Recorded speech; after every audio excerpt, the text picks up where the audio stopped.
이 농경사회에서 소는 사람만큼이나 귀한 대접을 받곤 했죠.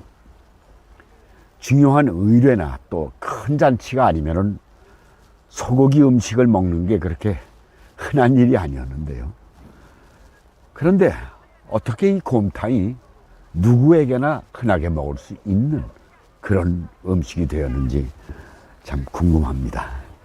곰탕이 우리의 밥상에 오르기 시작한 건 언제부터일까요? 곰탕의 유래는 1800년대 말에 쓰여진 시의 전서에 기록된 고음이라는 말에서 찾을 수 있습니다. 고음은 기름을 마신다는 뜻으로 소의 뼈와 고기를 넣고 고아낸 음식을 고음국이라고 했는데 이것이 곰국 또는 곰탕으로 변형되어 온 것이라고 할 수 있습니다. 궁중음식을 기록한 진연의 괴에 곰탕을 끓일 때 소의 내장 부위인 혼자수를 넣는다는 내용이 나오는데 이는 곰탕이 궁중음식의 하나였음을 짐작케 합니다.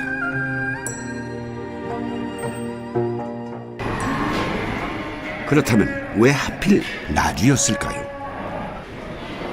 관청이 있는 지역에는 늘 큰 우시장이 서곤 했습니다. 나주도 마찬가지였는데요. 지금은 자리를 옮긴 영산포 우시장은 한때 전남 지역 곳곳에서 속군들이 몰려들던 우시장이었습니다.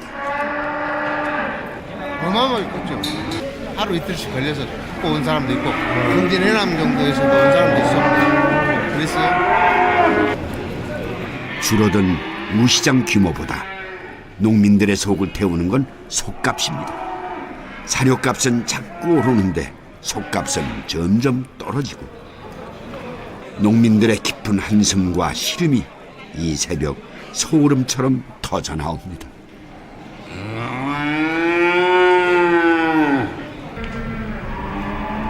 그래도 희망의 끈을 놓을 수 없어 장이 설 때마다 함께 우시장에 나온다는 주판선 씨 부부. 숱한 고비들을 잘 넘겨왔지만 요즘처럼 힘든 적이 없었다고 합니다. 소 한 마리 갖고 나와서 이들 학비 다 주고 그렇게 생활을 해왔는데 지금은 이제 그런 경우가 아니죠. 그나마 소를 팔 수만 있어도 다행입니다. 부부의 표정이 밝아 보이는데요. 데리고 나온 암소 한 마리가 좋은 가격에 팔린 모양입니다. 우리 소는 우리 최고 잘 받았어요. 오늘요? 얼마 받으셨어요? 7,600원. 3등. 하지만 애써 키운 소를 팔고 돌아서는 마음이 마냥 좋을 리가 없습니다. 소를 판 사람도 못 판 사람도 허하기는 마찬가지. 그 헛헛한 속을 채워주는 건 언제나 국밥 한 그릇이었습니다. 예, 준장과. 예. 아유, 소머리 국밥 한 그릇 주시오, 한 그릇씩. 예, 예. 막걸리도 한 병 주시오. 예. 소포라 가지고 아주 속이 안 좋은 마음에 술이나 한 잔씩 오고 가랍니다. 이른 새벽부터 우시장에 나오느라 아침을 걸은 사람들은 이렇게 장터에서 파는 국밥으로 끼니를 때웁니다. 우시장이 설 때면 국밥집도 덩달아 바빠지곤 했는데요. 근처 도축장에서 쏟아져 나온 소의 부산물들이 국밥 재료로 사용이 됐기 때문인 것 같습니다. 우리가 생각할 때는 뜨끈한 국물이 새벽 내내 꽁꽁 얼었던 몸과 마음을 달래줍니다. 누가 서로 뭔지 모르냐가 문제가. 그런데 웬일인지 국이 다 식도록 김숙자 씨가 수저도 들지 못합니다. 국밥만 하시냐고. 너하고 인연이 여기까지다. 다음 생에는 너도 사람으로 태어나서 다시 만나자. 그러고 보내면 소가 그냥 날 쳐다보면서 그냥 눈이 둥글둥글 해갖고 보면은 아주 마음이 그냥 겁나 안 좋아요. 그래갖고 이제 하루는 진짜 밥도 안 먹고 잡아. 소가 나가면. 그리고 그래도 이제 또 사람인지라 갖고 수락하러 나가서 잘 받아갖고 오면은 응? 어딘가 모르게 조금 이안이 된디 또 내가 열심히 키운 소가 가서 그냥 가격을 이렇게 못 받아갖고 오면은 진짜 낙담이 돼요. 손에 쥔 돈보다 떠나보낸 소가 더 마음에 걸립니다. 그렇게 만나고 헤어지는 장터에서 사람들은 뜨거운 국물에 기쁨도 슬픔도 함께 말아먹습니다. 그렇게 하지 말고 쌈만 들어 오던다.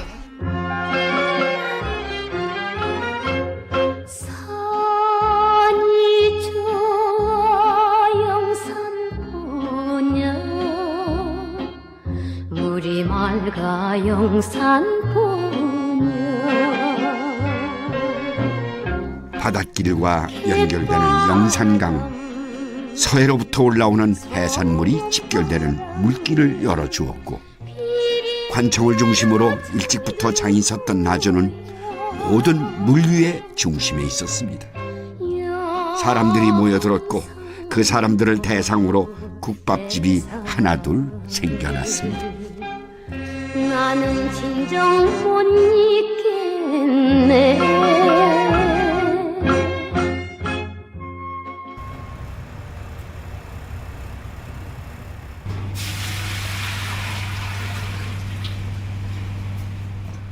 새벽 4시면 어김없이 곰탕 가마솥에 불을 지피는 이경자 씨도 처음엔 장터에서 국밥을 팔았습니다. 곰탕이라는 이름으로 내놓은 장터국밥이 입소문이 나면서 인기를 끌자 하나 둘 곰탕집들이 생겨났다고 하는데요. 50년 가까이 곰탕을 끓이고 있는 이경자 씨는 곰탕을 만들 때 우선 머릿고기를 삶아 육수를 만든다고 합니다.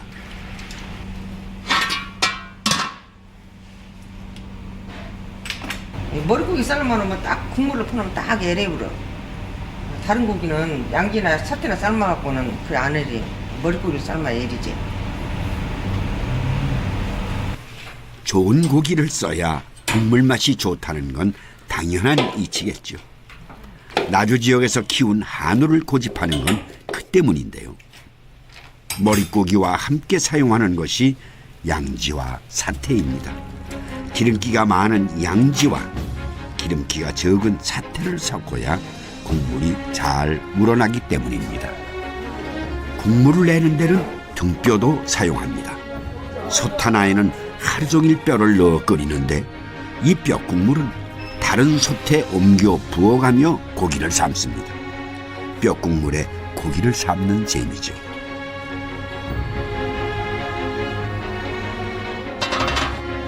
머릿고기는 2-3시간 정도면 먹기에 적당하게 삶아집니다.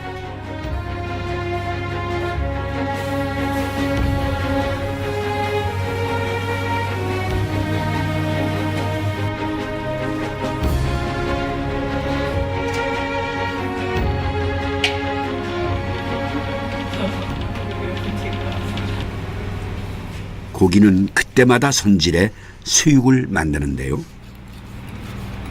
부위별로 맛이 다르기 때문에 골고루 섞어 담을 수 있도록 따로 손질해 놓습니다.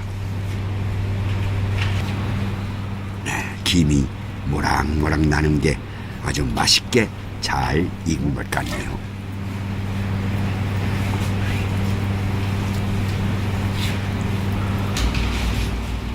머리에서 나온 우설 제일로 맛있어요. 여기가. 6년 전부터 큰아들 내외가 어머니를 돕고 있는데요.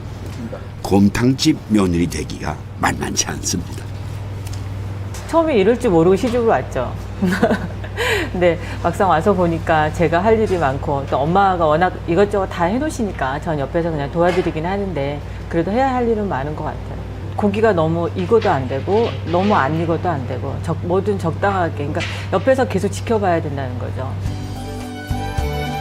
곰탕은 뼈가 아닌 고기 위주로 국물을 만들었기 때문에 사골 국물처럼 뽀얗지 않고 갈색빛을 띠는 맑은 국물이 특징입니다.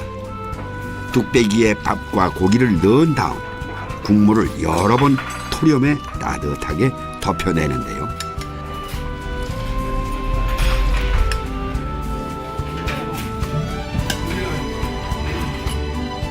그 위에 고명을 얹어 상에 올리면 이것이 우리가 흔히 나주곰탕이라고 말하는 바로 그 곰탕입니다.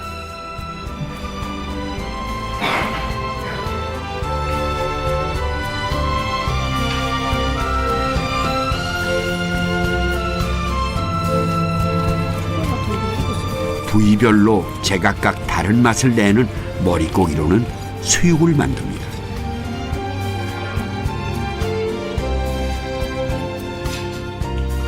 반찬은 깍두기와 묵은지가 전부지만 영양면에서 보면 궁합이 잘 맞는 짝이라고 합니다.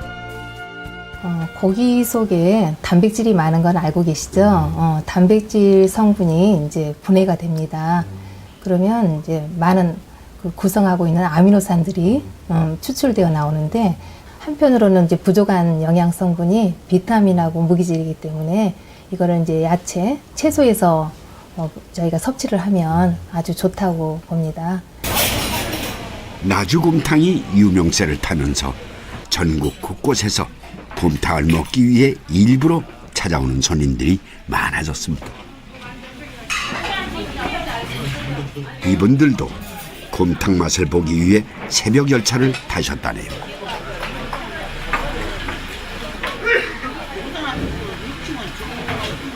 서울서 아침 KTX 타고 내려왔는데 먹으면 이렇게 맛있게 맛있는데 맛이 서울 곰탕 맛하고 달라.